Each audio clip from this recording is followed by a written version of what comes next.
We shall never surrender. One small step for man. I have a dream. Ask not what your country can do for you.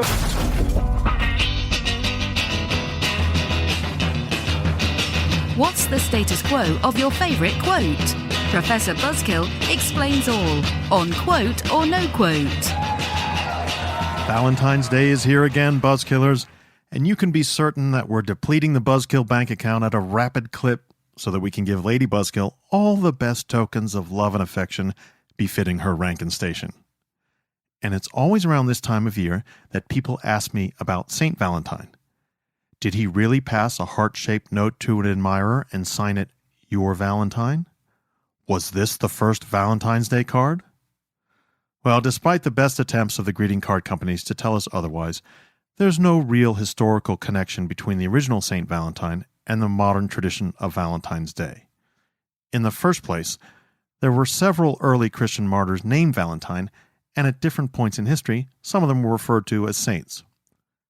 The Saint Valentine most often associated with Valentine's Day traditions was a priest in 3rd century Rome. According to stories written hundreds of years later, and I want to stress that, written hundreds of years later, the Roman Emperor Claudius decreed that Christian priests could not marry young couples without sanction from the state. Claudius was trying to stop the practice of secret marriages because, under Roman imperial law, married men could not be sent off to war. Valentine, so the story goes, defied the imperial decree and performed marriage ceremonies for young Christian couples. It was like an early version of Christian draft dodging. Claudius had Valentine arrested and interrogated him personally. The emperor was so impressed by Valentine's answers to his questions that he tried to convert him to Roman paganism, but when Claudius realized that Valentine was turning the conversation towards converting the emperor to Christianity, he condemned him to death and threw him in prison. Valentine prayed fervently in prison, and his jailer was so moved by Valentine's piety that he asked him to pray for his blind daughter Julia. Julia's sight was miraculously restored, and the jailer's whole family converted to Christianity. After the miracle, Valentine passed a note to Julia and signed it, "Your Valentine." Now it's here that I would say something shallow like, "And the Valentine's Day card myth was off and running." But that's not what happened.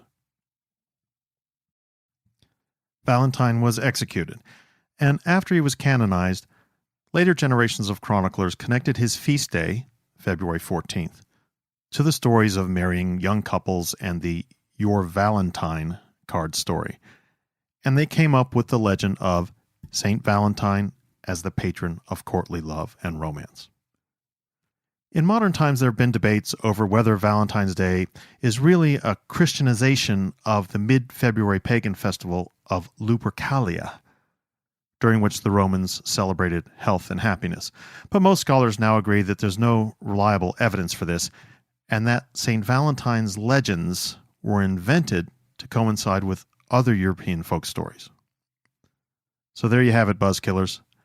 St. Valentine as the patron saint of love and of couples in love is, like so many other stories about saints, something added by chroniclers many centuries later. There's no historical evidence that he's the originator of the Valentine's Day card. But whatever you do, don't tell Lady Buzzkill. Talk to you next week.